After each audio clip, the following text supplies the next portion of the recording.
this out to people. Hey everyone, it's January 21st, so we're going to go over the RCIC toolbox tonight. Let me kind of bring up the GPT. We'll bring up RCIC. All right,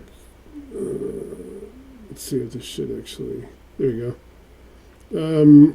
So let me real quick, Curtis. I will see if I can bring it up, and I'll show you that what I was talking about. Just real quick, guys. I'm going to show everybody kind of on GPTs because I know everybody's asking me about how to do it. Like here, you got the home-based GPT, and we got the RCIC Prompt Assistant, which is RCIC. I'll be revising home-based this weekend, and everybody that's in RCIC has access to it. So I'll make sure you guys have the onboarding for that. The consumer ecosystem, which is Carfax, Craigslist, Angie, all that, StubHub. So this is the Prompt Assistant, as you guys all see. What happens is if you go to Explore GPTs, on this tab, Explore GPTs, it brings up the GPTs. All the we talked about what that meant last week, and you got ones. DAL-E is actually like for image generation. I forget exactly what it stands for. They got writing, productivity, research analysis, programming, education, lifestyle. As people can see, they got different ones for people can build their own. There's an image generator. There's an AI humanizer. These are all just different chats. Some are built by OpenAI, and some are built by users. So you got a lot of productivity. You got presentation tools, video generators. You got video AI, presentation materials, research and analysis. It's pretty cool. A lot of stuff has been obviously built into the GPTs. So what we go into, I have to move. So I got up here in the top right, you'll see up by your where your create button in GPTs, there's a create to create your own GPT. So if I go here to my GPT, and I got home base here, and I got RCIC. So basically, I go to edit GPT. Okay, so Curtis is what I was telling you about the 8,500 words. So if you guys see, so you see here, I got the name, I named it. I got my description, and then the instructions is where I told I just talked about the 8,500 words. Oh, So okay. Okay. yeah, so that's what comes out here because I didn't have switch modes in here. Where you got start here, activate RSync. How do I embed my buy box? Switch modes. Those are my 8,500 words that I was just talking about. And then you get them down in here. These are my conversation starters. You can have 5 of them. And then I get into my knowledge, and this is a PDF I made that was pretty substantial, and it has, and I can put a few more into it. So outside of my 8,500 words, so if you, Curtis, if you do your own GPT, you can then actually make PDFs, and you can put knowledge in here. You can upload files, and it basically then you could have the rules, you could have all the. I mean, literally, you can load a lot of stuff into this through files, whereas you only have 8,500 words for your instructions. And then it gets down to what capabilities, like we allow people web search. Canvas is your whole screen, is basically what they call it. The files that you upload, the PDFs and upload files, that does not have an 8,500 word limit. That's the instructions. Yeah, the Okay. instructions do. Because you can put multiple PDFs. And I worked on this as RSIC Knowledge. It guided me through it. So when you build it, you can ask it, to make for your knowledge. Because here it says knowledge. So Right. you can make your knowledge PDF, and you can upload, a couple different ones or whatever for it. If you're doing different things, you can but when you're doing it, ask it to help you for your knowledge. Conversations with your GPT can potentially reveal part or all of the files uploaded. And then you got the recommended model, obviously, as they change models. I recommend 5.2. And down here we got actions. And I haven't really explored actions, so I'm not really going to do it right now. But they got a preview, and they got obviously the model. It's pretty cool this way. And then, like I said, you go back to that store that I just kind of showed. People can Right. actually put like when you go through here, let me go ahead and I'm just going to push update. So it's going to update everything like I changed it. Let's see if it comes out to. So now it's going to say updated. It says access anyone with the link. So obviously, anyone with the link here can is how it's. Which you guys got the link. The everything's kind of cool. The copy the link and all that. So it's kind of cool. So that's kind of where that works from. Is explore GPTs. And so I got created with me, and then you got shared by me. So you can do this. Like I have home base. And I'm still working on home base a little bit right now. I have the link for it. I'm revising it, because that's going to go. When are we going to be able to access your home base? Yeah, you can. I mean, I can give it to you now. I can give you the activation link. I'm going to be revising this weekend ahead of. So, like I said, with what Paul's doing with the influencers, they're going to push home base. They're going to push RCIC, the prompt assistant, because obviously we're keeping the real estate. Is going to still be like it's probably going to have a price point for new people increase. Whereas home base is probably going to be something for people that, everybody that's on RCIC, like you, obviously gets it. It's for lifetime. You don't have to worry about it. But new people were deciding if we're going to do like a monthly or an annual, and we finally figured out how to do a monthly plan, with billing and stuff. And it'll be like $10-12 a year. It's not going to be that much because, there's about 20 million, I don't know, I'll ask it. There's about 20 to 25 million users at the $20 a month level. There's another probably 8 to 10 million at the business level of the $30 per user times two, $60 a month. And there's obviously higher limits. So we look at that as there's 20 to 25 million potential users of Homebase. Whereas obviously the real estate stuff is really going to be limited to, my goal would be to get 5,000 people in here in the next 3 years into RCIC. But 1,000 people really is where it changes. I was talking about if people out of their 40 agents, and it does, like I said, it doesn't affect me, but it helps everybody if everybody deploys 10 of their agents, maybe minimum to distress intelligence to go into the AHJs and bringing back the properties and and all that. That would be 10,000 of those going out every month. 10,000 agents. That's a lot of zip codes and a lot of markets we can hit. We can almost pick. So that's kind of the goal. And like I said, I should start using. I really should start using projects. I'll do that in a little bit. So I'm going to go into kind of what I was going to go to tonight. So that's just to kind of show you, Curtis, about the 8,500 words. And when you're ready to do your GPT, I'll help you. Walk you through it. Because you can decide if you want to do one where you give people the link, or if you make it open, like where people can just come off open. People that are free and stuff. You can put to whether people only who have paid accounts, or you can actually open it to even people that have free accounts on OpenAI, which are still quite a few. There's still probably about 100 million free users. So tonight, what I was going to talk about too is kind of talking about like RCIC, like a tool store. And so, for all the tools, deal analysis, pulling comps, doing ARV, that Daisy Chain Detector probably doesn't affect you on Daisy Chain and some people, because if people are using the AHJs, the process we've developed, they won't need, like, Daisy Chain is really great on, like, if wholesalers or people who are on Facebook groups blasting properties, hey, who was interested in this property, they might put a couple pictures and some limited information where they might be Daisy Chain, where, there's 10 people on the deal. Only you don't know that. So somebody's, the seller's selling to the first wholesaler at $100,000, and that wholesaler's putting 10,000 on it. The next wholesaler's putting 10,000. All of a sudden, it's 135, 150. Well, does somebody really want that property if they know that there's going to be 5 or 6 people in the deal and you're not dealing with the seller directly? So a way to do that is the Daisy Chain Detector tool, which a lot of people will use. I put about 30 properties in the week that I first conceived it, and with pictures and some limited information. I had a success on every one of them. The longest one took me 10 minutes. I was able to take 2 in Texas. One was near Houston, near NASA, and I was able to determine it because in Texas, almost every small town has a water tower. I was able to pick, with the water tower, there was a community pool and a racquetball or a tennis court. And there's a picnic pavilion. The house was just to the south of it, and the house itself had a kidney-shaped pool. So when I was able to put the picture of the kidney-shaped pool into RCIC, along with that picture of the wide shot of the neighborhood with the water tower and the house is just south of it, within about 5 minutes of that, I was able to get an address. And I was able to pull up all the information through those AHJs in Houston. It was a town outside of Houston, one of the suburbs. I was able to get all that information, get a lot of sales information. I did that 30 times in that first week. Another one in Texas, I actually was in Fort Worth.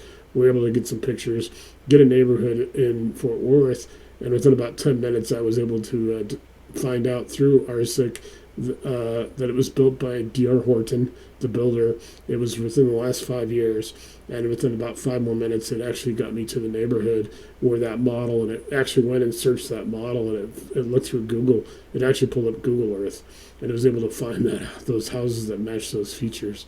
I was like blown away. What was your purpose of doing that way though? I don't understand the practicality of it. I Well, know that's just amazing that we'll do all that, but I don't so understand. I was really testing it. I was really just Right, testing it. You know, I was trying to see because I was testing a lot of things just to see what it could do. This is right when I was really not sure what I was going to do with this. This is right, July last year, and I said, because I've been around this business, I've seen so many people get into these daisy chain situations where it's like you're not dealing with the actual seller, you're dealing with the wholesaler, they're dealing with the wholesaler. Things go wrong when you have that many people involved with the deal. So I was trying to find a way. Oh, you understood there was a wholesaler involved, so you inputted information regarding the property itself, but they obviously wholesalers never divulge the address because they're going to get stabbed in the back most of the time by somebody, or so you back searched and found the address. Yeah, yeah. And And then basically it took the picture and it scanned through and wow, it could find out if 3 or 4 people were marketing the property. Let's say some okay, wholesalers got it okay, 110,000, another wholesaler's got it 120. Well, I'm not going to go with the wow, wholesaler that's got 120. I'm going to go with the 110. I'll let him worry about paying the guy with the 110 because, right, you know, and I just did it really to because yeah, yeah, yeah, yeah. I was testing it. I was just Right. That's amazing. yeah. So it's called Daisy Chain Detector. That's all it is, and people are going to ask for it. So it's kind of cool that way. So like I said, in here we're not really going to teach features. We're modeling how an operator thinks, and so we tell people it's kind of like our tool stores, like think Home Depot, or remember, I have to tell people back when Sears had Craftsman, and I talk about like going into Sears and looking at the Craftsman, and you can get the 8 tools in the little plastic toolbox, or you can get that big, 1,100 tools in that big Mac Daddy steel. It's like you Right. don't need that many tools. They're just going to collect dust. So here, Yeah. so here, like you talk about, Curtis, is like if you want a tool, if you think you need something at 2 o'clock in the morning, you can ask it to build it, and you can build toolboxes. So like toolboxes, and people can have unlimited. So if somebody's a wholesaler, they can have wholesaling tools. If somebody's buying RV parks, they might have a different set of tools. But rather than having to Okay. go find a tool or go buy a tool from some guru or something, RSIC will create it at 2 o'clock in the morning. If somebody sees an RV park opportunity, they can instantly get to build the tools that can help them Okay. go. And so it's just the tool store is just a cool feature. Doing deal analysis, pulling comps, doing ARV, the Daisy Chain Detector. So we're talking about all the tools that get up to. Next week we'll do lender ops. We'll do like letters of interest, all the LOIs and all the offers and stuff. And then, but this is basically taking it from you've just off ramp to say Arapahoe County. You've got all the information. You come back into RSIC to the on ramp back to it. Do the skip tracing, which may take the tax assessor going back to Arapahoe County and back. Doing the skip Right. tracing. So now this tool store picks up at that point. Now you can pull your comps, determine your ARV, and all that stuff, and then do all the analysis tools all the way through. You got offers now. Obviously, there's a key step that I'm actually gonna do lenders before rehab because I've got to do T. I'm gonna do TC the next week and then rehab. We're gonna do a whole night of rehab. Well, to go back to your toolbox, you come back like just the way you described it, the workflow. Now you wanted your toolbox. How do you get to your toolbox? Well, you'll ask RSIC to build it. There is a step in the onboarding. I think it's like it comes after markets and agents in the onboarding PDF. But I'm trying to define it right now and give it more definition where people can ask for the toolbox to build one. You build one and you save it, and you can save it in your. You should be able to save it in your own RSIC and have it come up all the time. And that's what I'm working on right now is trying to get everybody that, and I'll have a separate. So as it is now, there's no You can separate ask for toolbox. yeah, you can ask for tools. You can ask for tools because it's actually in there. It's in the onboarding, so you can ask for tools. Hey, and I'm trying to now define that to where people do that when they, like kind of like when they put their buy box and their markets in. Like, Right. what's your role? Are you a wholesaler? Well, I'd like to build a wholesaler's toolbox and get all the tools I need to be a wholesaler. Okay, it gets down a little bit more in the what I've prepared already. I didn't do a whole lot of prep tonight because I wanted to kind of show people more or less that you can do, because I think the power in RCIC is being able to do this on the fly, being able to actually, it doesn't help to have a lot of stuff like a presentation done, for people. So, it's not buying the 1100 piece tool set. It's about knowing which 8 tools actually build something. I So, saw somewhere you had a 699 somewhere. yeah. So in July and August, I put like 699 together, which is just like overwhelm. It's just for a lot of people. Because people do talk about like, hey, there's a lot of tools. They're still Yeah. in here. They just one of the things is sometimes it changes the names and stuff, and like even in Right. home base is like 35. It was supposed to be 3,500, 35 sections of 100, almost like 100 prompts, kind of that are preset. Like a prompt could be like, hey, can you search this VIN number in the Colorado Department of Motor Vehicles? That's kind of a prompt, and you put the VIN number in. I did that in October on a car that I actually purchased, and so that's how incredible Homebase is. But the thing about it is the AI was changing it a little bit. Like sometimes the names would change, so No. I'm trying to make sure that it sticks. So people come in and because, like I said, the whole thing is like if we do this with these influencers, if we get 1,000 people, I wouldn't want 1,000 people to get on board right away, or even just in a couple months. It's got to be enough. It's got to be,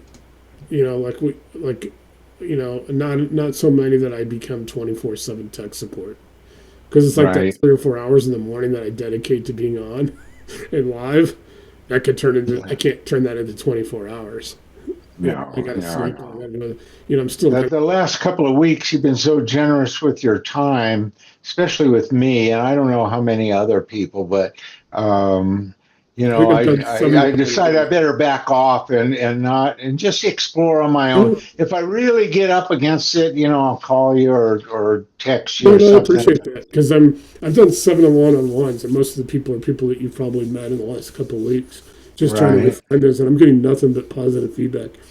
Sometimes like Yeah, yeah, it's Fred had a wonderful. little thing where he just like he had to align it to his account because he already had a GPT account, and he just as soon as and I don't know exactly how he did it, but then he got the Right, prompt assistant and it aligned, and all of a sudden he was like, "Oh, this works. This is awesome," So it's yeah. like a lot of times it's just so many people are just not used to the AI, and I have these guys Eric and Michael, their partners are in Savannah, Georgia, and man, they clicked. We did a one-on-one. Literally, the question I had, they thought it was like 5 minutes into the one-on-one, it was clicking for them. It was like holy Um, crap, because they were trying to get their AHJs in Savannah to come up, and Georgia's a little bit of a different state compared to like Florida and all that. Like, because it's like you're talking about like Bill with California. It's like with being paying for those, having to pay for it, whereas yeah. you're not Uh, doing that in Nevada. I'm definitely not doing that in Colorado. There's not a single, it's having to help people work around what their local situation is, because I can't solve it. I have to know what their situation is to come up with a solution. Right. If there is any, But I there mean, you is. may have to just do brute force, and just No, do it. so what I'm trying to do is help them modify it to where RSIC works for what their solution is. Now, Right. unfortunately, I can't do anything about Bill having to pay for it, but I can actually build all the resources that once he has that information from those AHJs, then it's just normal RSIC, the regular. Well, he's in a pretty populous county, Yeah. Marin, and I'm in Northern California, but I'm in probably one of the least populous counties, and I can't even get records online in my county. They don't even have an online service, if you can believe that. So And I have tried to point that out. That's what I was calling the Mayberry. May, yeah, this is not even up to Mayberry yet. You cannot get. You can reach the county office, but you cannot get records online. And there's another county north of me that great property values, and nice ranches and stuff, but you can get to the county, but you have to pay because it's California. And they have some kind of blanket thing that I guess it may be state law that these different counties can monetize their operations by requiring you to purchase. So I don't think there's a way around that in California. Yeah. So that's the way it is. I'm trying to get up to what I got. What I was trying to prepare a little bit today. Okay, there we are. So, and I'm trying to go, obviously, people that aren't, they're going to be watching this on this video instead of being live. So I kind of got to read a little bit to it. So Okay. we're talking about showing people how to move the deals from the AHJ decision ready without drifting into lender ops yet. Next week we'll do lender ops. Basically all the lenders and all that. I'm going to be working on all the lenders over the weekend because I got like all that 19,000 of them. I have to break it up into 5,000. I'm trying to, so that's what I'm going to be working on the first couple of days of next week, before next week to help people with lenders. Because people don't understand. They think I have 19,000 lenders. A lot of them are contacts. Like there could be like 10 or 12 contacts at one firm. It could have the CEO and it could have a couple, other people. So I'll go into that more, but we're talking about deal judgment and then capital later. So the tool store, like I was saying earlier, it's our version of Home Depot for real estate investors. So it's not tonight, we're going to be browsing tools. It's about building the right toolbox for the deal you're working. So we're obviously stopping between lender match and capital passport. So on-ramp from the AHJ, skip tracing. So ownership clarity, not contact spam. So AHJ data is a starting point. So when we skip trace through RCIC, it's not like paying a third-party service. A lot of times, most of the time, people will go to the off-ramp, get the information they need, the NEDs, or they'll get the probate cases or the tax lien information, whether it's IRS or DOJ. Then they'll come back the on-ramp back. Then they'll enter it to the Ask Anything. Obviously, this is a prompt assistant, but the information will be on those. A lot of the information on those documents, but also if they're not able to get it, then you can off ramp back to the AHJ usually the tax assessor is going to have a little bit more information. And because these all have had to be served, whether a process server or law enforcement, whoever serves the process of getting somebody foreclosure papers or mailers or whatever the legal process is.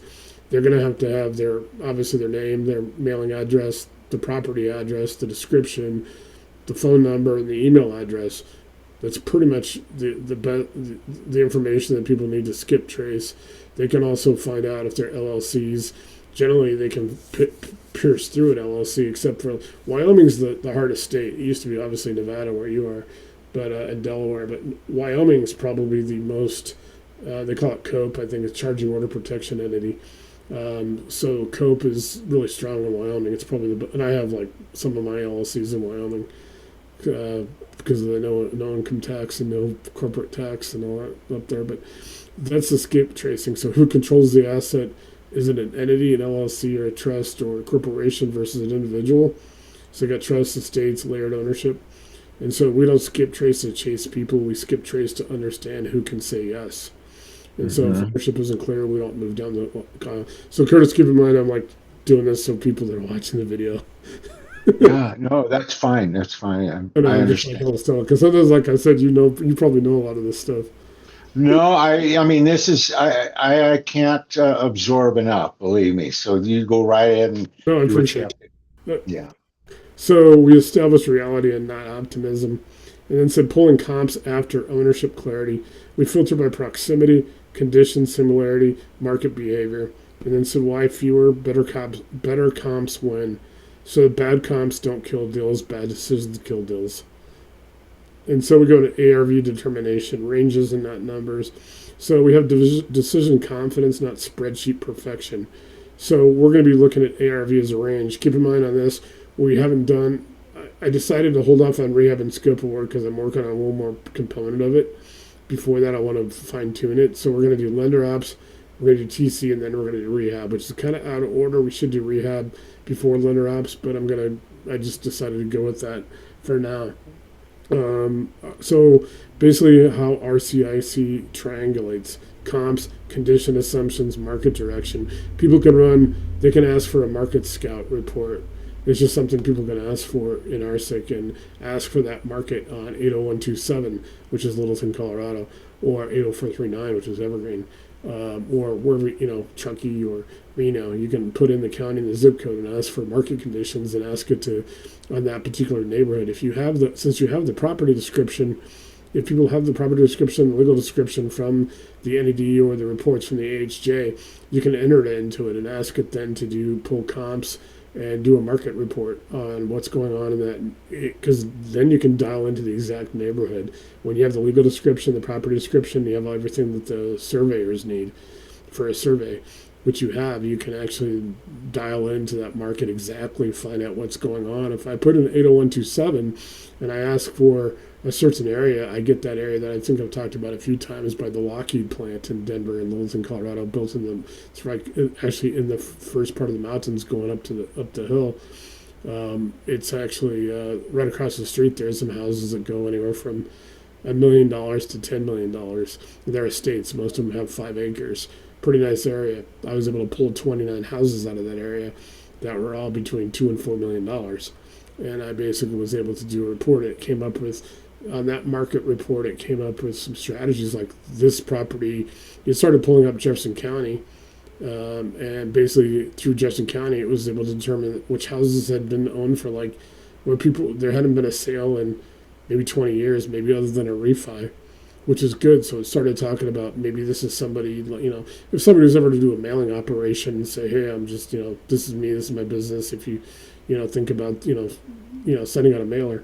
But it gave me some strategies on some houses to use in that area. So people can run Market Scout. They can literally look at the mountain, because where there's smoke, there's fire. If there's 5 houses being foreclosed on there might be 7 or 8. And people can start going and looking. Maybe even find a better deal than the one they were looking at. Or if people can swing it, which they should be able to with our capital passport, our lenders, is being able to go out there and somebody could do 3 or 4 or 5, 6 properties in the same neighborhood. They could actually affect the price, because you can sit there and go, what do I need to do to make this market now 250,000, where it's right now about 225? Well, if you do the things, the improvements that would require each house to get up to the 250 level for ARV. Hey, Fred, what's going on? Good. How's it going?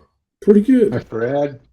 Yeah. So got Curtis on. We've been talking about what I call the RCIC Tool Store. So think about it as like our version of Home Depot. Only it's 24/7, 365, and at 2 o'clock in the morning, if you want to do an RV park, you can ask it to build you tools for RV parks, for deal analysis and all that stuff. Okay. I got a question on the comps, Nate. Yeah. If I wanted to produce a report, let's say an opinion of value, or basically an appraisal, but a non-official one, more of an opinion of value, can I format that in a way, or would I export that information that it comes up with to do comps, you can ask it evaluations? you can you can ask it to save it as a PDF or a Word. Okay, and then format it however I need it. Yeah, and then you can save it, and then you could put it in, like if you have Dropbox, or you can have it set to Dropbox, or you can just save it to your computer. So you can comps, and you can, because if you want to pull comps exactly to your buy box, or if you want to change them, it's up to you. You can ask, if you're out there looking in single family residences in a neighborhood, and you're looking for, you don't want to do too much rehab, maybe light rehab, plus curb appeal and some cosmetic stuff. Or if you're more comfortable doing medium, like you can do do the kitchen, do the bathroom, do the bathrooms, do things like that. Or if people get into heavy and they want to do like additions, where they want to build rooms, I knew a lady who actually put she had a big enough basement. There was a kitchenette because the previous homeowner had an entertainment area, and they put a kitchenette, so it had all the plumbing for a kitchen. So right by Regis University in Denver. So she built a student apartment. The difficulty was she had to build an egress. They had to cut a window. They had to cut through the concrete and get an engineer to help her cut through make an egress window for escape and put in all the, that whole requirement. Then she had to build the stairs outside, so she had to cut a hole through the foundation, and they had to dig the hole to put stairs for for egress and all that. But it can be done. So anything that's like comp-wise, you can ask it. In that neighborhood, you come up with, like I said, 80127 or 80439 or 80227. The zip Oh, code. if I had a specific address that I wanted to comp, that give it that address and then ask it to do comps within a certain radius, or just comps in general, or what would Comps in a it? radius and comps in a time frame. Like generally, people go like 3 months or 6 months. You could go to a year. You could ask for all three. What are the comps in 3 months? Can you give me them in 6 months and 12 months? Because the best thing is this is going to do it a lot rapidly than you going and having to do it manually through Google or anything, or any other kind of like Zillow. Here you can actually dial in and say, can I have the comps on this address within 1 mile or 2 miles or 3 miles? Like I said, so you could put in 5 or 6 different Okay, parameters where you start gotcha. getting, you get the 3 month sales, you get the 6 months, you get the 1 year, but you also get the 1 mile, the 2 mile, especially if you get some areas that maybe, there's some areas like northern El Paso County in Colorado tends to be a little bit more. I'm going to say up around the Air Force Academy, a little bit east of the Air Force Academy tends to be bigger, like it's less dense, it's more sparse and like you get into some rural areas. Obviously, you get Mhm. some ranches, you get some like you get some homesteads, things like that. So Mhm. you can the beauty of this is you can change these parameters on the fly. Like I've been talking about, in 10, 15 minutes, you could have 3 different searches. So you get the narrow search, and then you can get the wider search, and you can do that on both the neighborhood for the mileage, and you can get the time.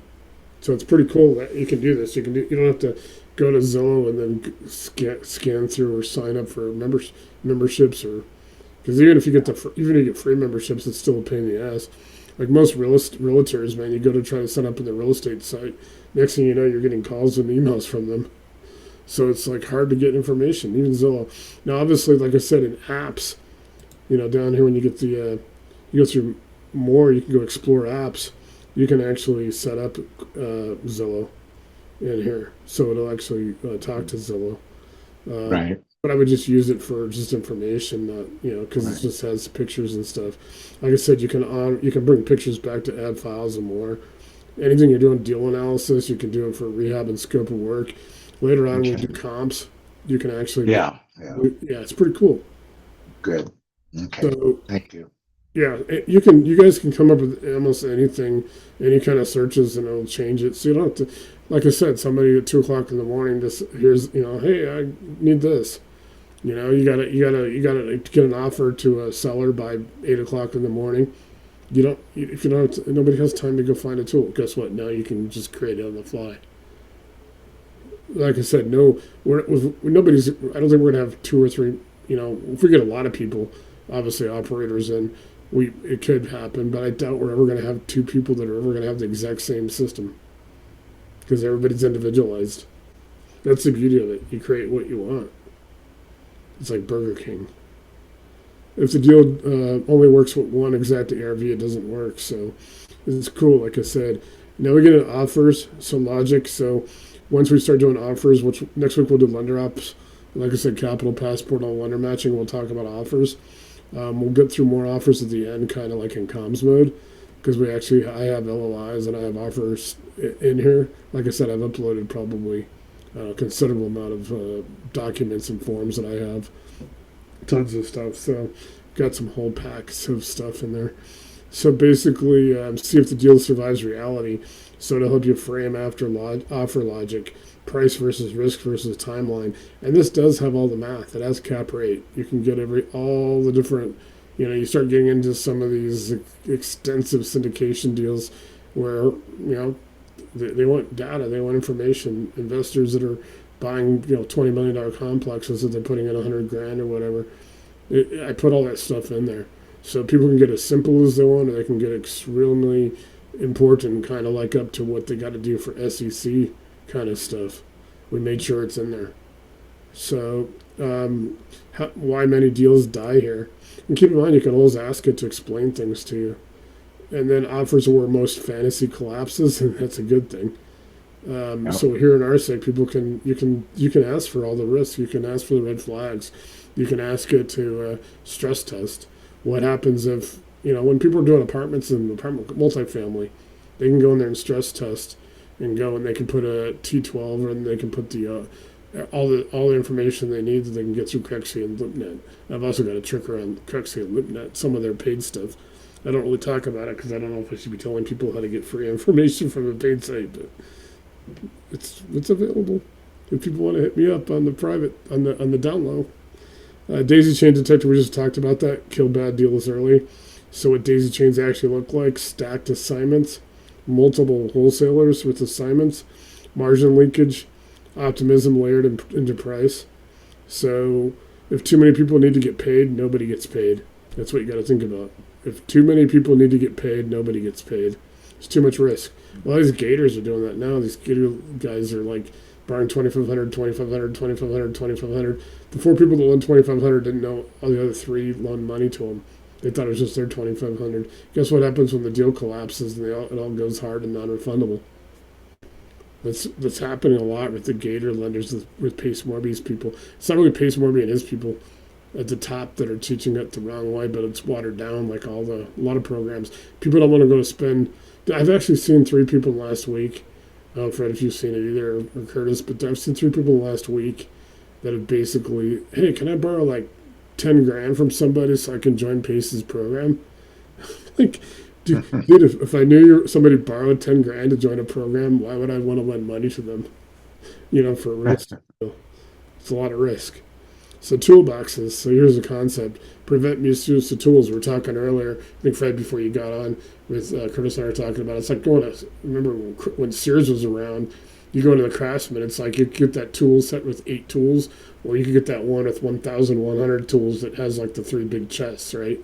It's like that one's pretty much going to collect dust most of the time, unless somebody's like a auto mechanic or something. So how you don't have to go and get every tool. You can actually get the tools you need at the time. And so the best thing with RCIC right now is you'll be able to actually build a toolbox. If you're wholesaling, you have a toolbox. You can build a separate one if you're doing RV parks. If you're doing flips, if you're doing whatever you're doing, you can build separate ones.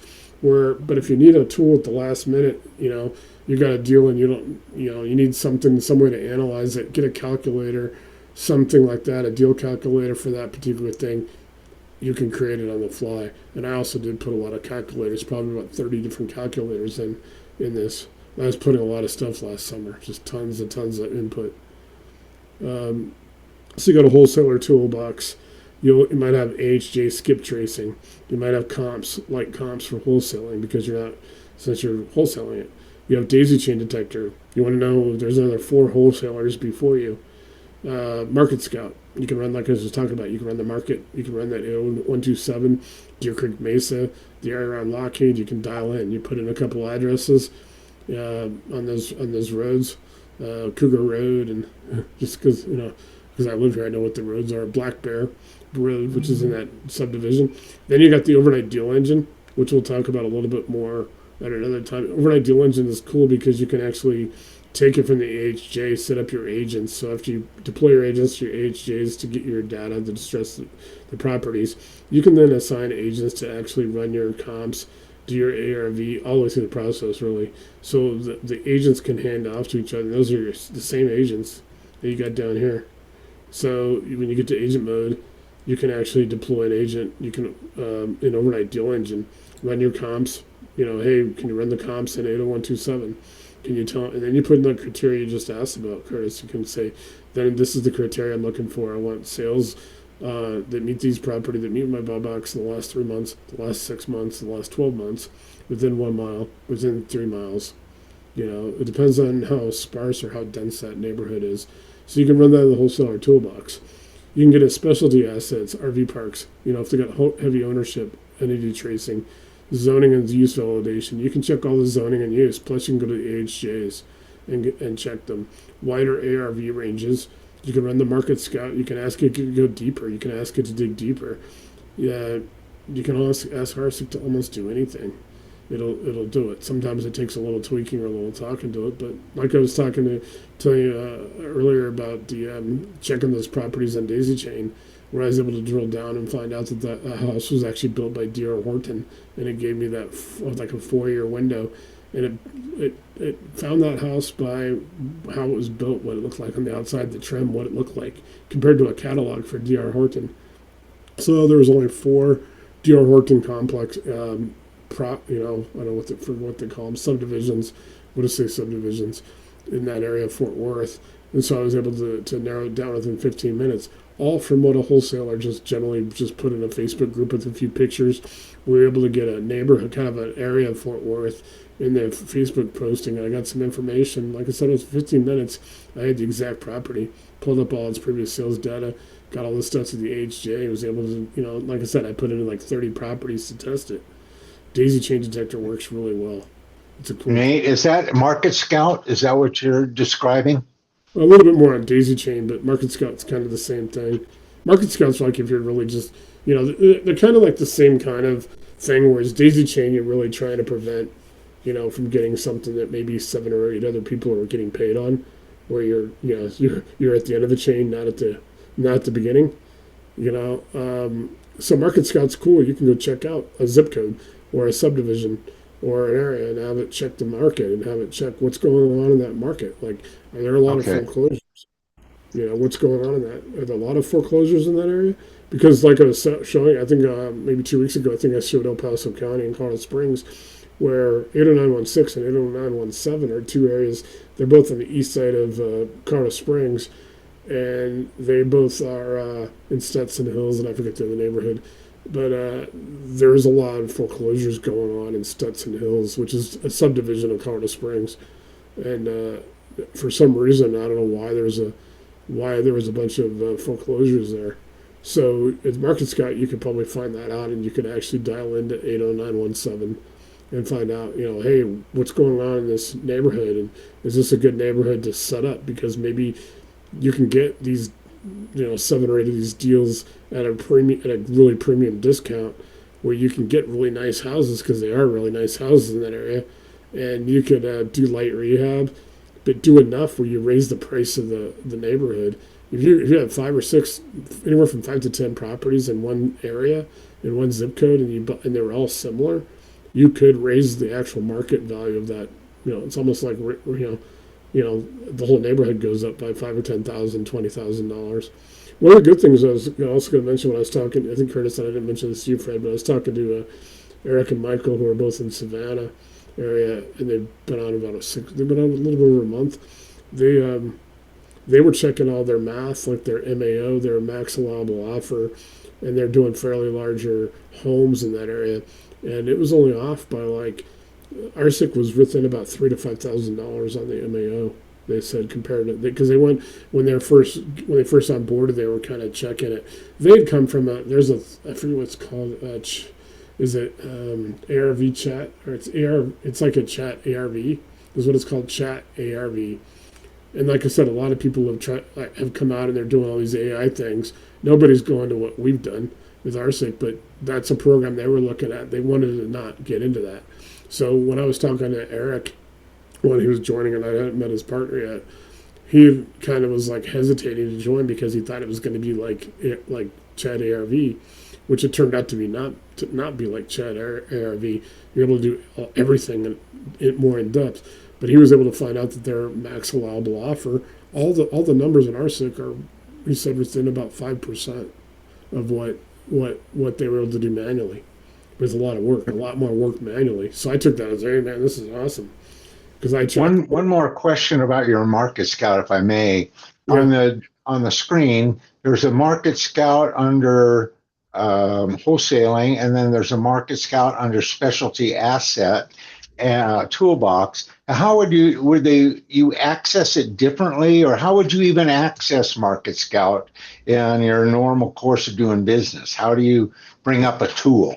Let's say you want Market Scout. Do you ask it to do Market Scout? Yeah, I should be able to run it. Let me make sure that it's still. Can you run Market Scout on, let's just say, I'm trying to remember an address. Okay. 3944. And, I think you've answered my question right there. You're asking it to bring up a yeah, tool, Market Scout, and to run it or use it. and I put in the address because I have an address, Okay. and we'll see what it asks because it was doing it before a couple of weeks ago when we did this. So, and it may say that it does. It might. I may still have to tweak it with one more with one more input. Yeah. Okay. Sometimes you have to do that.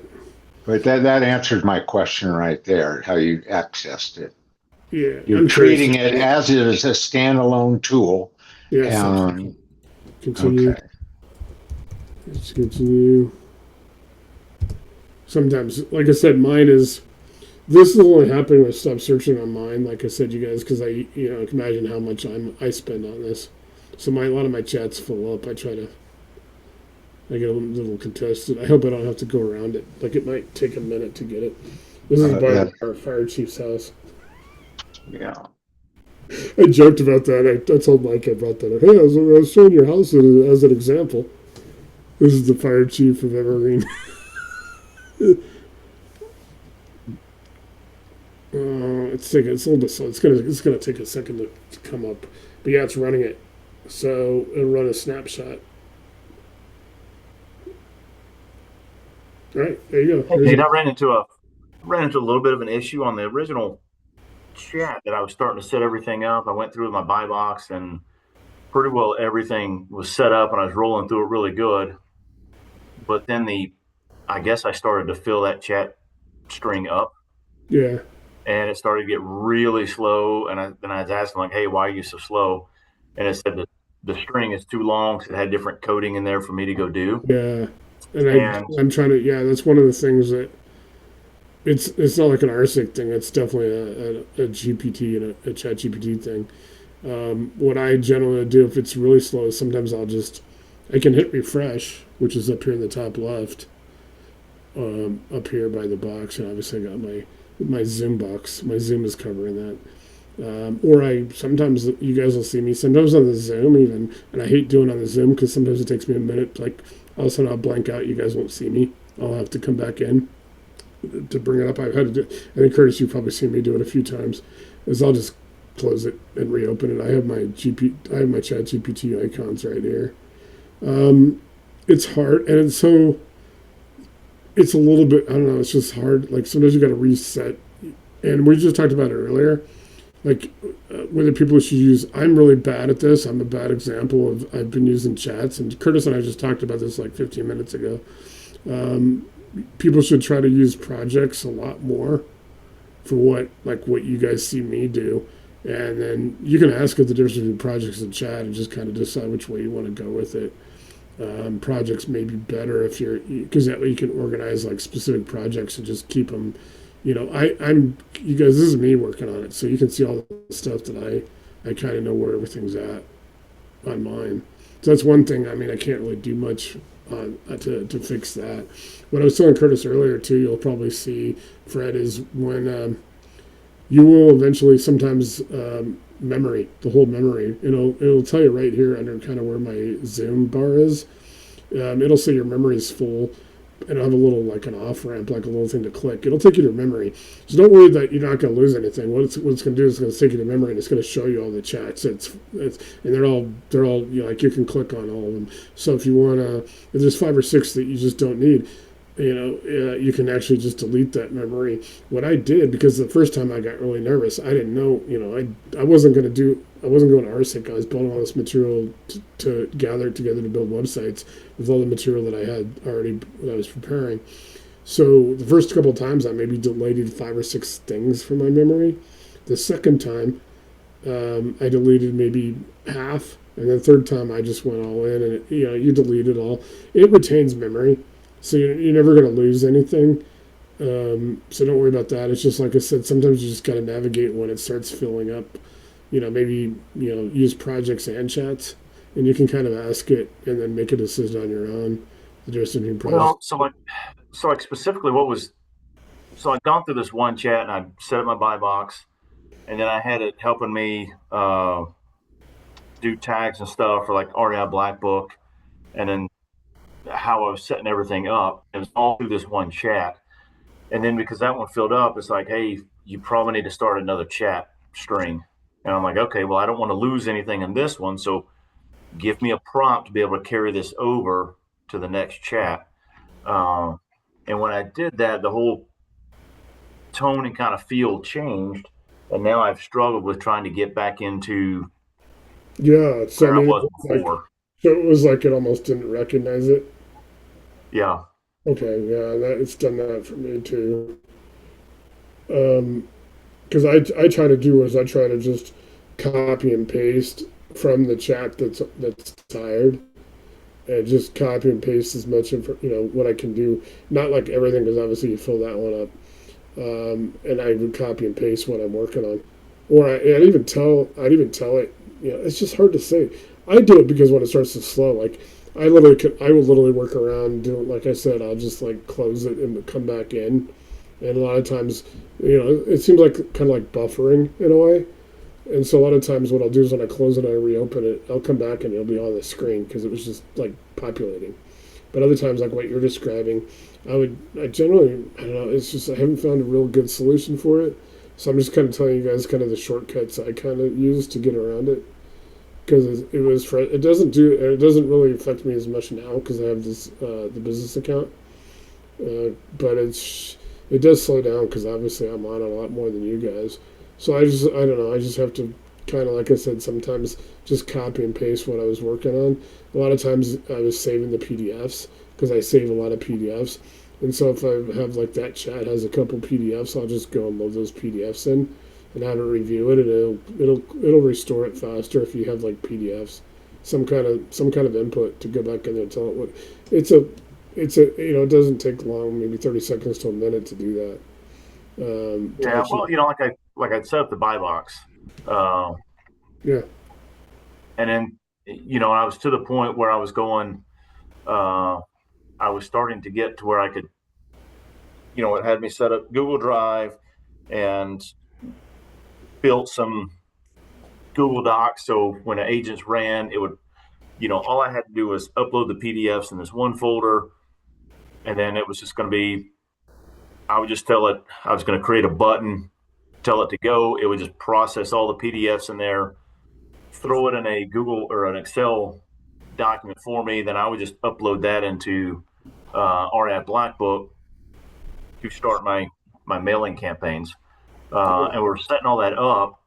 But then now, since I had to switch that out of the chat, it's like it has no real concept of the buy box or anything that we were built before, or yeah. And I would. my profile or anything. So next time you're on, ask it to between projects and chats and projects, if what that would, if you start doing more stuff in projects. We just talked about that earlier, and see if that'll help. That should be the solution to that. To guide it, and because unfortunately it has done that where it seems like it doesn't remember. And I had that happen today, and actually similar, but it was actually weird. This one down here, this connecting chat to Facebook group one you see on my left side. I actually opened that this morning, and I did it accidentally. I thought I was actually talking to a previous chat, and it had no problem. It opened up the chat right away. But there's some other ones where it responds like it is to you, and I've had to sit there and kind of, I don't know, massage it a little bit. So I don't know what the exact answer. I'll try to research it. If you get so Fred, if you get that again, like I said, just run your mouse over and screenshot it or copy and paste it and send it to me on Messenger, just so I can kind of see what it's saying, and I'll get a solution for you that way. That's probably the best thing I can do on that. Yeah, I'm not like I go back into that chat, and of course, and maybe I should have gone to different ones, and I'll ask it like you're saying. Maybe what I should have done is started Yeah, this whole thing in a project, and I don't know if that would have been able to keep everything together. So yeah, when projects and chats, and like I said, I'm a horrible example of don't use chats for everything. I'm just so used to it. Like Curtis is now using projects as well. I think you just said earlier. So projects and chats, just ask it, the difference of it, and and how to organize it better. Like I said, keep in mind when I started this, I wasn't planning to build RCIC. I was planning to build all this stuff and hand it to a developer I hired off Fiverr to build me 3 websites. And this just ended up being like, holy crap, I'm just going to cancel that and do it this way. Because this is unlimited, really. I mean, literally, there's still some glitches, some little hangups. And like, you guys will see, like here, I got image generation request. I have a whole chat. When I ask her for visual prompt, I massage it over here. I take the visual prompt and I go over here in the image generation request, and I make my images over here in a specific chat, and I've got it kind of tuned up, and I'm able to keep. Sometimes you guys will see when I'm posting on Facebook, and you guys see the different things I'm posting. It kind of keeps the campaign together. Like sometimes I'll be using the blue with the gold and the white text, and more. And sometimes I've been using also this one that's kind of white, and it kind of looks a little hard to read, but I try to make it a little bit like different, So I'm able to control using this whole separate chat. I'm able to control as I'm doing campaigns. I'm trying to tie things in together, where people are kind of like, this is for my Zooms, and this is just what I'm putting out freely. And then obviously I'm putting stuff in the 2 Facebook groups that are just for you guys, for the people that are in the group, in the organization. So that way I'm not like putting stuff out there for free. But yeah, like I said, Fred, just kind of maybe screenshot of that. Like I said, the best time is I'm 2 hours behind you, but give me 8 o'clock my time to about 11:30 or 12, and I can get a solution. Just kind of copy and paste it or screenshot it and get it to me on Messenger. If I'm, like I said, I generally will try to fix it right there on the spot for you and get you a solution within a few minutes. Because I'm trying to figure out, obviously I got to guide people, and I'll tell you, I'm going to close out tonight after I go through this property real quick to show you what's available on this on Market Scout. So this market is obviously, this is in Evergreen, this is my hometown. So this kind of gives you a Market Scout if you put an address. You could also just put a zip code and like a county. This would be Jefferson County, but I put in, I put in an address that I know. And so this is obviously giving you information. You can off-ramp to Zillow and Trulia. And it gives you the last sold, when it was last sold in Jefferson County. It's also got what it believes the estimated current value is 1.4 to 1.54 from automated estimates through Trulia. And like I said, it just gets you all these solutions in one point. In one part, you don't have to go back and forth through all of them. You can off-ramp and get the information you want. So it's got the recent comps, 2025 comps visible from public sources. So it's got Broadmoor, which is actually the main road into this neighborhood. It's an area where there's the country club and the stuff is. These are all multi-million-dollar homes in this area. Broadmoor and Southern Hills and Burn Lane, Bermuda Dunes. So this house is a smaller house, different condition and size. So here I'll tell you the observation using Market Scout. Evergreen 80439 properties with similar beds and baths in size have been selling in roughly mid 6 figures to high 6 figures, often trading toward 1.4 million plus for larger properties, stronger condition, depending on finished area lot size. So you can pull this up to Bermuda and you can get all the information on this property. So then you get into market. So you don't just not only get into that area around Bermuda Dunes, then it'll talk about here's your Evergreen suburban mountain. So like you guys are talking about any community or any neighborhood, you're talking Fort Worth, Texas, you're talking Phoenix, Scottsdale, Tempe, anywhere. You can go into these, all the searches, generally you want to put counties and zip codes. So this is a suburban mountain market with relatively low inventory compared to Metro Denver.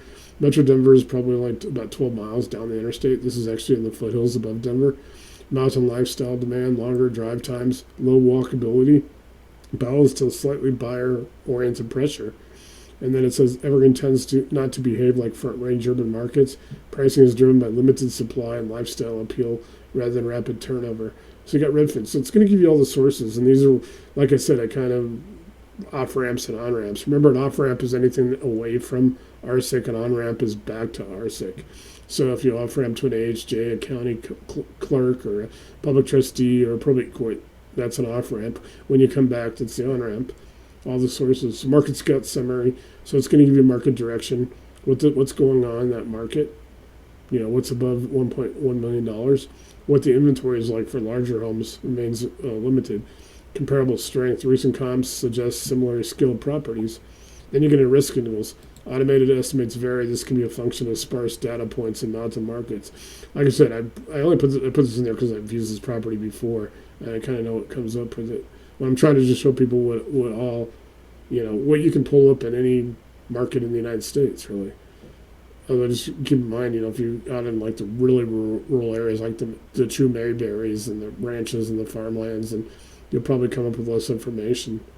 Operator takeaways, you got ownership and title. So we can go and pull up this information right here from homes.com. But like I said, you'll also just be able to go right to Jefferson County, and you'll actually get the information from the county clerk and recorder. You can check the building department for permits, because the permits will also have, guess what, all the information you need to skip trace. All the information's on there. You'll be able to see any permits, any contractors. You can go to the tax assessor and all that. So you get your ownership and your title information and your title chain. You get your condition and supply. You get your comparative value. You get your market behavior.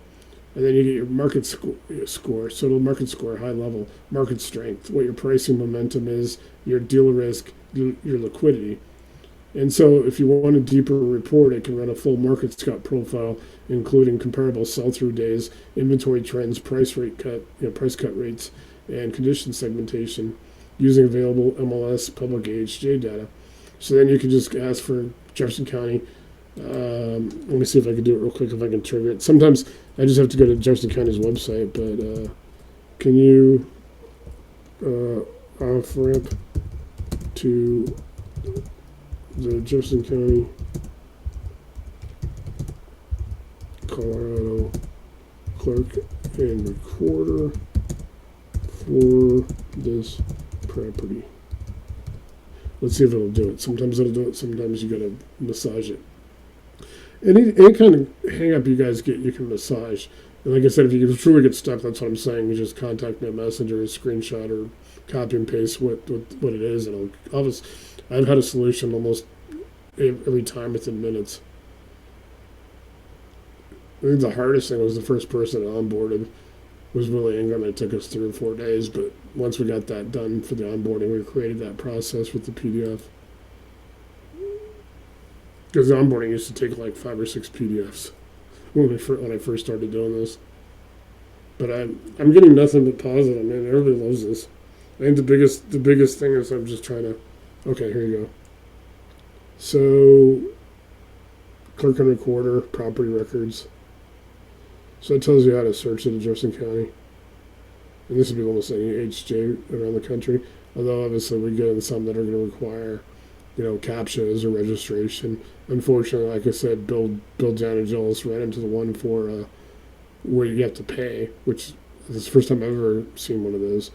But you got the assessor property. So here, if you're looking at this truly in this, it gives you all the sources. You can go to Jefferson County. Any of these are the off ramps to Jefferson County under general search under real estate, and it gives you 5 or 6 different options to do searches. It also has the assessor for the tax assessor. You can go in by address, you get the parcel ID, you get the owner to view assessment, you can get tax and valuation history, all the property searches right here in Jefferson County, Colorado. And you can ask it actually how to file a CORA request, Colorado Open Records Act. It'll actually help you file that for Jefferson County. It gives you the clerk and recorders all their information to contact them or visit them, and then off-ramp to exactly the step you teach in RCIC workflows, AHJ public records. You got clerk and recorder documented ownership, deeds, liens, comps, ARV, Daisy Chain. I'm going to try to go to it now. I think Curtis, I was telling you, I don't know if Fred, you were on a couple weeks ago. Jefferson County, which is where I live, is updating their entire county IT system. So a couple weeks ago, when I tried to do this, it was like a 404. But I kind of knew that ahead of time, so I'm gonna see if it'll hit today. If they've got it all up and running, they just put in a need. Oh, here you go, cool. So now I go to Jefferson County, and here's the thing on title fraud. Because they actually have a sign up where people can sign up. Because I actually signed my parents up for this at Thanksgiving, where they send out a notice if anybody ever tries to do anything with the title. So you can go and you get a search type, and it gets in the title fraud. Here's the sign up for that. Learn more and sign up. I signed my parents up for that, like I said. So you can go through all the different agencies here. So if we go back to, I don't think that we're seeing what you are. Are you? Are you not seeing it? Okay, let me try to see if I can get it up again.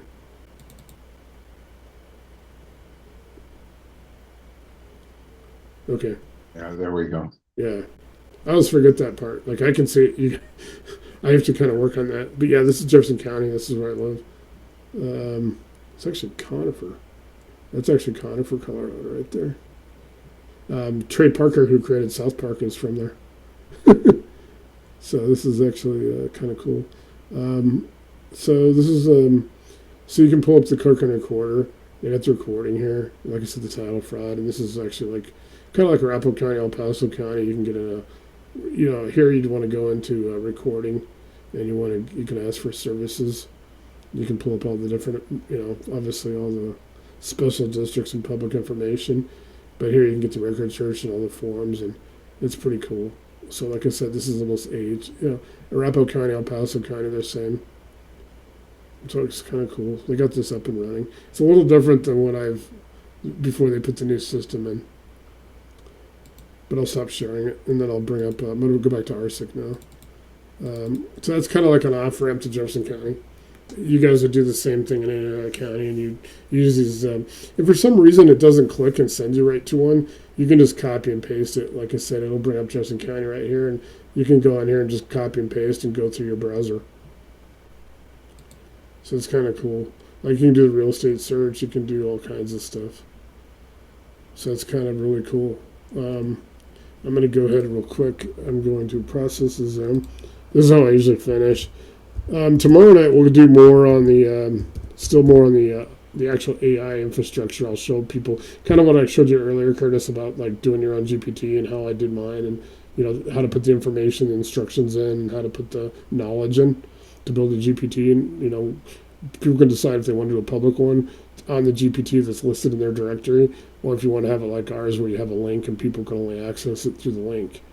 So, and I'm going to be, like I said, I'm going to be building a public one, which should be able to help bring more people on that you guys can partner with. That's free. That's just basically going to be limited. It's mainly going to be limited to try to help people who are in distress that we can kind of, because I know the people in the group, our organization, everybody takes care of, nobody's trying to take people's heads off, and take all their, so I want to try to develop resources where we can have people come to us that are in, and I can then, if somebody comes in Reno, I know they can send them to you, Curtis. If somebody's in, Alabama, I can send them to you, Fred. Things like that. We can try to do that. Who knows how successful it'll be, but the whole idea is to keep trying to get the name out. And then, like I said, so the other thing is, like one of my business partners, Paul, who's been one of my best friends for 20 years, and he worked for Chase Bank as a wealth manager, but he owns a construction company now. I worked for him for 2 years as a GM like 10 years ago. So Paul is going to be the CFO. He's actually got a couple of, he's in a group with a lot of people. One of his friends is a multimillionaire who's kind of a close, not a close friend of mine, but kind of an acquaintance. And they've got about 1 million people in these groups that are like, they influence. They have like all kinds of followings, like followers, like kind of like social media. And so we're meeting next week for 3 hours, and he's going to put Homebase and then RCIC out there to all these influencers that are out there, and almost 1 million people to try to. So we're going to be with Homebase, and I'm working on Homebase this weekend. I'll get it to you guys. Everybody that has RCIC gets Homebase free. Obviously, it's the consumer ecosystem, and I'll explain more about it next week after I'm going to do some touch up on it this weekend. 3,500 almost preset prompts, 100 prompts per 35 categories. So like it has an automotive section, it has a home repair, for home services, it has an education section, it gets down to fun and games like find me concert tickets, find me sporting tickets, when is the NFL game streaming. So it has over 3,500 different things people can do, kind of like Carfax, Cars.com, Angie, Homes.com, all those different kind of platforms. So everybody will get home base.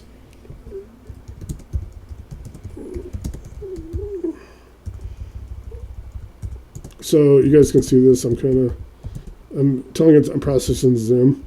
Can you generate a title, description, hashtags, and a thumbnail for YouTube under 1 point. My covering tonight's Zoom. So, yeah, and then think of any questions you guys have for tomorrow night if you guys are going to be on it. Like I said, we'll cover mostly just a lot of the AI stuff directly and how to, more of the AI. And I'll show you guys some more cool stuff like what I was showing you at the beginning, Curtis. We're kind of navigating around the GPT and the OpenAI stuff. Because I want everybody to be proficient on it, so you guys can just fly around it. And if you ever get stuck, then a lot of times your solutions are right there. Fred, if I understand what you're going through with that change in the chats, I'd be interested to know how you resolve that, because that sounds like a pretty big deal. It's been a really big deal thus far, but so while Nate's been Okay. talking, I've been kind of looking at it, and what it told me to do was the project is the correct way to do it. So you start a new project, and then it said you can drag and drop those previous chats into that project. Yeah. And then there's some prompting you can do that will point it to go reference that chat, and that way it'll kind of catch back up where it was at, and so you're not having to start everything over again. But yeah, the project, starting a new project for this is the absolute right way to do it. Yeah, exactly. I'm a horrible example of what not to do. Because I've been so used to doing chats and I've been doing them all, but I'm going to start doing some the projects as well. Because I want to try to, before we start onboarding a lot of people that Paul's going to connect us to, and you guys are going to think those are going to be good for you guys because we start bringing a lot of people in, but it's going to be structured because I don't want to be like 24/7 tech support. Basically, I that's why I said you guys will have a lot more people to do with.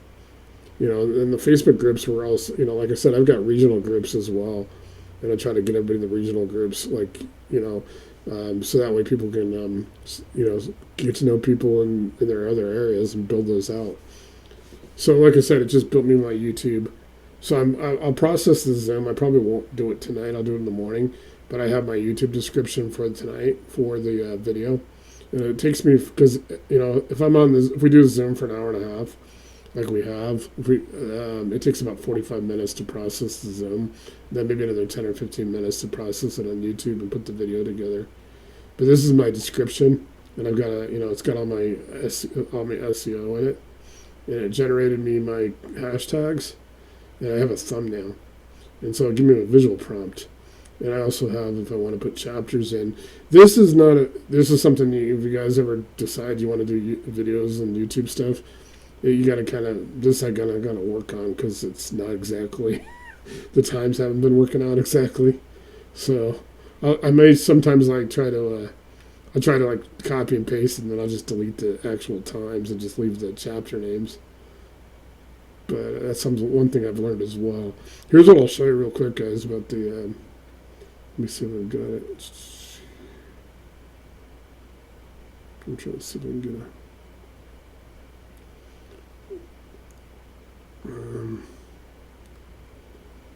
let me see how it'll do it.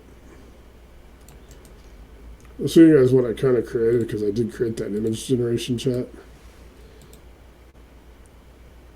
And that's why I keep all my, and remember all your images and stuff saved to your library. So you guys got that library and it's above the codex. And you guys, I have a ton of stuff. So I have a separate, like I said, I created a separate one. It's got all my my visuals prompts. So I asked for visual prompts because it just seems to be working better. What I was experiencing was I get a lot of typos when I put here's me.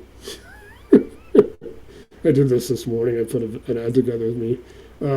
What I was getting is that if you put a lot of type and a lot of text into a visual, it would, sometimes they were really spectacular, but sometimes it would have a really spectacular typo. So I don't get typos when I do the visual prompts. and I set up a separate chat, or you guys would probably set up a separate project and just call it your image generation. It's where you guys can put visual prompts in there. And here you just go into your prompt bar and you just tell it you want to generate a visual. For YouTube, I have to be under 2.0 megabytes because of the size. So I ask it to do 1.99 or less. Otherwise, you're going to resave it. Like I said, I'm not going to build the signal process automatically for me, but I'll build the YouTube in the morning and I'll get it to the people. There was like eight people that are asking for the video that weren't going to be on tonight. And you guys can do that anytime you guys want to. You still want to get, let me know and I'll send you the video. I try to send them directly to the people that ask me, and then I will put it in the Facebook group. But this just made that video for me. I mean that visual. It's kind of cool. Yeah. So I'll go back to my. So yeah, you're right, Fred. You're right on that. So I've got to start setting up. I'm going to start doing mine as projects as well. Because I do run it. You guys can imagine how much I'm on these compared to even all of you guys. Yeah, and one thing I am running into is it says you can drag and drop chats into projects, but I've only been able to get it to move a chat like once, and I can't seem to get when I click on the chat, get it to actually go to where I can move it. I'm going to try to do one in the morning and so now that you told me that. So I'll be on mine. I'll be on mine by about 8:15 my time tomorrow morning, and I'll try to run one because I'm going to try to set up a couple projects off of some of the chats I got and just I'll get a solution for that, make sure it works, and let you guys know what I found. Yeah, like I say, it gave me. I can, and I'll go in, Nate, and I'll show you I'll just post it in Messenger. The exact prompt that it said, hey, put that chat in there and then run this prompt, and it'll link everything back to it. Give it a reference point. I'll put that in our messenger chat so you can see exactly what it's saying. Yeah, like I said, I'll be on 8:15 my time. Okay. Real quick before we go, it's generating my. Here's my description for next week. Next Wednesday, we'll be doing lender ops, and I think, like I said, we got about 5,000. Those databases, and you guys want those databases, but if you guys want them, let me know. It does take like 3 emails, and I have to put like 5 or 6. I mean, literally, it's pretty extensive. 19,000 contacts, family offices, and hedge funds. You guys and lenders, the private lenders and hard money lenders, but the rest of them are pension fund and endowment funds. Most people don't need them because pension funds aren't going to do our level of real estate investing. But it's kind of cool if anybody has a LinkedIn account. Because if you have Sales Navigator, which is unfortunately they used to let you do it on a LinkedIn free account, and I did it originally when I got these, and literally I was able to put them in, and with like a month, I was literally 30 to 45 days. I had like 25,000 contacts on LinkedIn, like friends and stuff, and these were people at like some pretty, I had the University of Colorado Endowment Fund, I had the MIT and the Harvard Endowment Funds, and all the pension funds, Los Angeles Firefighters Pension Fund. And all that stuff. And what I was doing was telling people, because obviously family offices and hedge funds may do real estate in larger numbers, but obviously we have 5,000 just private money lenders and hard money lenders. I'll also give you guys two websites. You guys, I'll put these in the group tomorrow just to make sure because I know I could give you guys, if you look at mplaconference.com, I don't remember the one for AAPL off the top of my head, but let me put in the chat. If you guys go to mpla.com,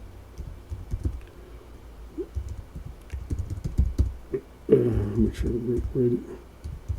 If you guys go to this website, they do have a lender directory. You just have to click, you just have to go to their mast, their little directory. Pull up their lender directory because a lot of the lenders in MPLA and the AAPL, which is American Associated Private Lenders, there's also Scotsman's Guide, which is, Scots with SCOTS one, Scotsman's Guide. You can go to there too, and you can pull up a lot of lenders and stuff. But I've actually, because I was with the MPLA, I did 3 MPLA conferences actually before COVID. I haven't done one since then, but I have access to. I manually entered all the lenders that are on there, as well as databases that I have. Let me kind of show you guys real quick a couple of these before we log off. So I pull up my if I go to like, it may take me a second to get there. Because mine's like printing all this stuff. This is I've got lender ops for next week.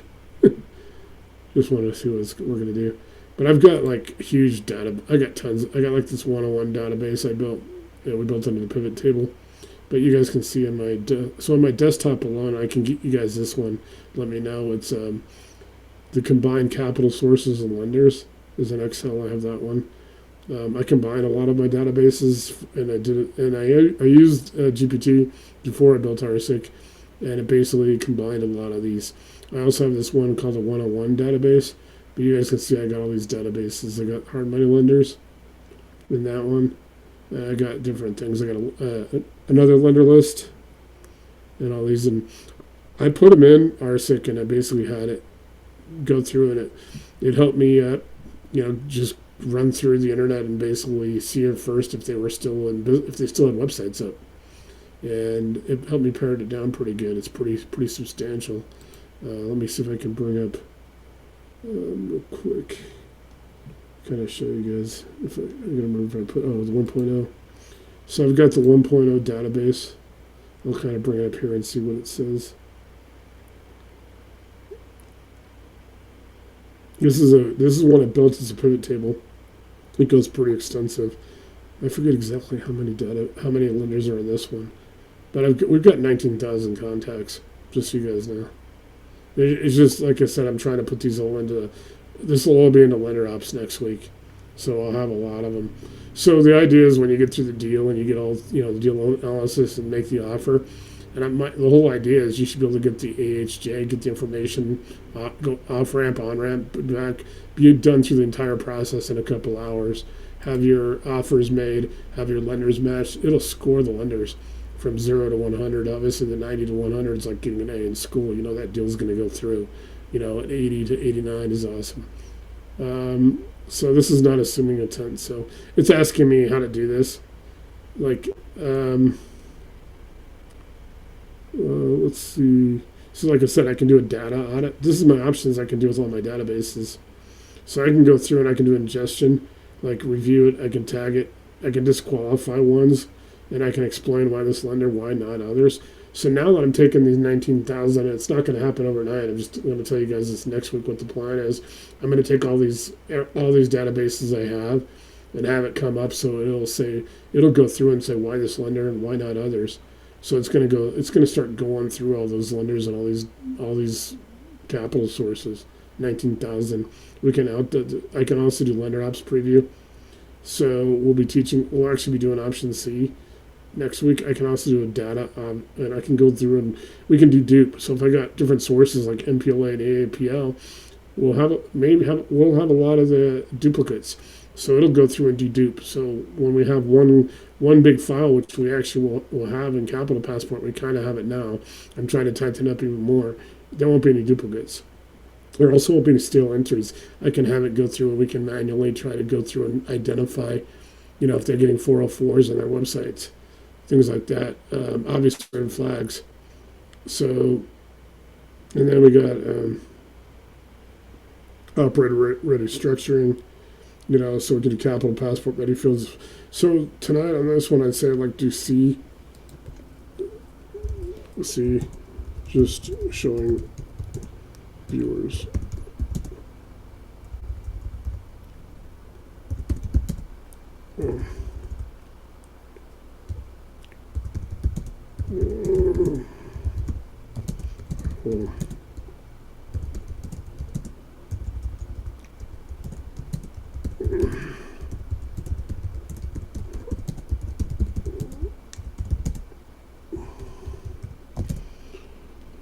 Because sometimes it asks me what my intent with these kind of databases when it sees a lot. But I got 7 different databases for family houses, hedge fund, pension funds, endowment funds. Like I was saying, I got them in CSV and in Excel.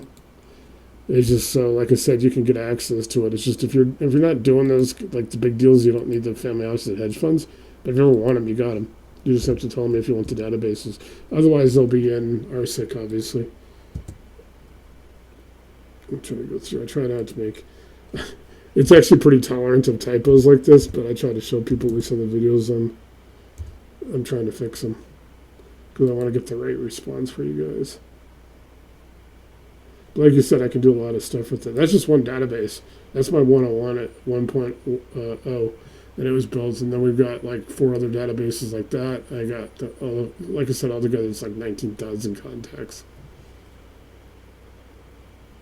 Like I got Coach Prime, Deion Sanders' boss at the University of Colorado. I got his email address and phone number. The president of the University of Colorado. Nice. Yeah, I got MIT, got Harvard. It's pretty cool. I was gonna email him and see if he could help me get tickets. I was gonna try. Like, how'd you get Yeah. one? So yeah, so how we got the database. So we got depth, we got structure. Like I said, I'm gonna be working on this next week. So this is not a lender marketplace. This is the raw inventory that Capital Passport is built on. So can I call these people? Why can't I see all this? Why didn't I get matched to X? It's going to be all built with that. You guys have access to it. Just the people that I know, or you guys can, if you want the databases, like you want more of the lenders one instead of the fund ones, then I don't have a problem with it. But I'm trying not to like give it to 1,000 people where you guys know that you have a lot of people who just start calling these lenders of these funds and stuff, and because we have numbers that aren't out there to the public. I paid a company for the family hosted hedge funds and endowment funds and all that. I paid $7,000 for a whole database in 2019, and I've been working on it. And a lot of them are, like every 6 months or so, I go through and I try to do an audit, making sure that they're still in business. So it's pretty sweet. You guys got any other questions? I think it's just you now, Fred. I think. Oh yeah, you are still on, Curtis. Curtis is still there. Yeah. No, I think I'm good. I got. I'll figure out how to get these chats over into the project and see if I can get that link back up so I can get back on track with the Like I said, setup and everything. If you have any hang-ups, just message me and send me the screenshot or the copy and paste it. It's a bit, and then I can get a solution. If you're not able to figure it out, but I think it sounds like you're on the track. I'm going to do the same thing in the morning because I need to start using projects so I can show people projects versus chats. Like I said, I'm a horrible example. Because I should. Yeah, like I said, I just got to figure out. I saw it like once I hit the little magic sequence there where I can move it, and now I can't seem to get the chat to move. But yeah. I think once I get that done, I'll get back. You guys also got to remember, I'm in developer mode. That's why you guys see that orange thing that you guys don't. Because I've had people ask me, "Well, I don't have that orange like outline of the prompt bar because I'm in developer mode." So anything that I go in developer mode, I have to go and then set into what you guys get access to through the PDFs and through what I was showing Curtis. I'll show you guys tomorrow night. It's on the video, the beginning of the video as well, when I go into actually how a GPT is set up. Because eventually, when you get comfortable with it, Fred, you might want to set up your own GPT.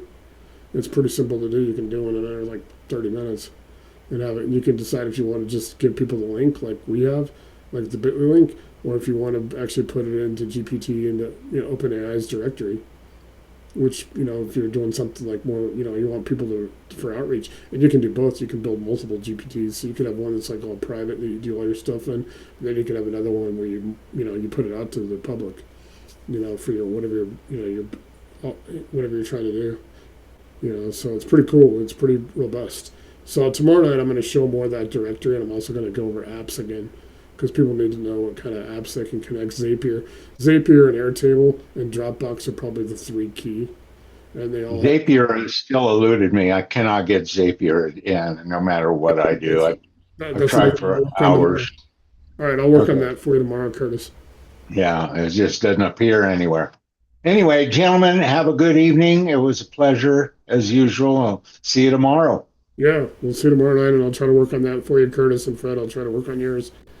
Okay, Nate, thank you. Yeah, I'll try to get an answer by about 9 o'clock my time. All right, we'll see you guys. Good luck on that, Fred. Thank you. I'll let you know how it goes. Cool. Okay, sounds good. Bye-bye. All right, guys. I'll talk to you later.